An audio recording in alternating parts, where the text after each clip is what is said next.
కంటి చికిత్స అంటే లెన్స్ గురించే మాట్లాడతారు ఎవరైనా. భారతదేశంలో ఏదైతే ఆప్థాల్మిక్ సర్జరీస్ ఉన్నాయో ఇప్పుడున్న పరిస్థితులలో ఎంతో ఖర్చుతో కూడినటువంటి ఈ యొక్క సర్జరీస్ ని ఎంతో పేషెన్స్ తో వాళ్ళు ఇచ్చిన ప్రోటోకాల్స్ ప్రకారం సర్జరీస్ చేయిస్తూ సొసైటీలో మంచి పేరు తీసుకొచ్చినటువంటి లయన్స్ క్లబ్ ఆఫ్ ఆర్మోర్తో పాటు ఇంటర్నేషనల్ లయన్స్ క్లబ్ కి కూడా నేను థ్యాంక్స్ చెప్తూ కంగ్రాచులేషన్ చెప్తున్నాను. ఈరోజు ఈ యొక్క ప్రెస్టీజియస్ క్లబ్ లో స్టార్టింగ్ నుంచి ఉన్నటువంటి గంగారెడ్డి సార్తో పాటు 2007లోనే ప్రెసిడెంట్ గా చేసినటువంటి రఫీ గోవర్ గారు, ఇక్కడ ఉన్నటువంటి నా మిత్రులందరూ కూడా వీరందరూ కూడా నా యొక్క ప్రాణమిత్రులే, అన్నదమ్ములు. And also my classmate Narasimha Reddy గారు, భాషిత సుందర్ గారు, వీరందరూ కూడా ఎంతో ఉత్సాహంతో ఈ యొక్క ఈవెంట్స్ ని కానీ జనరల్ గా ఎట్లుంటది అంటే ఏదైనా ప్రోగ్రామ్ పోగానే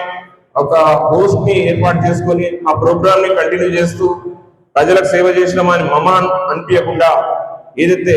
రిలెంట్లెస్ సర్వీసెస్ ఇస్తున్నటువంటి లయన్స్ క్లబ్ ఆఫ్ ఆర్మోర్, అలాగే బోధనలో ఉన్నటువంటి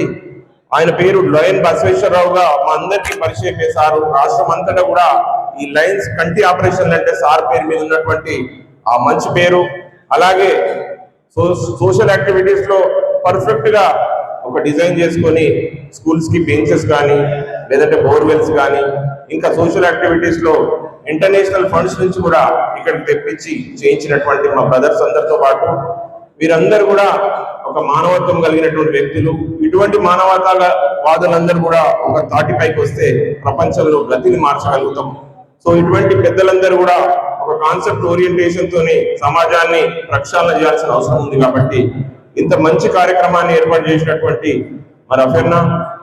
మళ్ళా తిరుపతి అన్న, భాష సుందర్ గారు, మా పృథ్వీరాజ్ అన్న, బాబీ అన్న, ఆర్మూర్ సూపర్ స్టార్ అన్న, మరియు సత్యనారాయణ గారు, మరి గోపాల్ శేఖర్ అన్న, మరియు విఠోబా శేఖర్ గారు, వెంకటరామరెడ్డి గారు, షఫీ అన్న, నారాయణ గౌడ్ గారు, వీరందరూ నేను ఎందుకు సంబోధిస్తున్నా సార్ అంటే ప్లీజ్ డోంట్ మైండ్ దట్. మేమందరం కూడా చిన్నప్పుడు ఒకటే దగ్గర చదువుకొని వీళ్ళందరూ పెద్దవాళ్ళు అయ్యి మాకు మంచి గైడెన్స్ ఇస్తూ మమ్మల్ని మంచి దారిలో నడిపించడానికి చూపించినటువంటి ఆర్మూర్ ప్రాంతం మీద మా అందరికి ఒక ప్రేమ, నన్ను ఒక చార్టర్డ్ అకౌంటెంట్ గా తయారు చేయడానికి ఉన్న పరిస్థితులలో ఆ పేదరికమైన పరిస్థితులను దాటుకొని ఒక సొసైటీలో ఇన్వాల్వ్ అయ్యి వారిని ట్రాన్స్ఫర్మేషన్ చేయడానికి కోసం సమాజం మాకు ఇచ్చిన అవకాశంగా గుర్తిస్తూ ఇంత చక్కటి అవకాశం ఇచ్చినటువంటి మా అన్న రఫీ గారికి, అలాగే ఇక్కడ ఉన్నటువంటి ముఖ్య అతిథులందరికీ కూడా మరొకసారి థ్యాంక్స్ చెప్తూ ముగిస్తున్నాను. Thank you so much.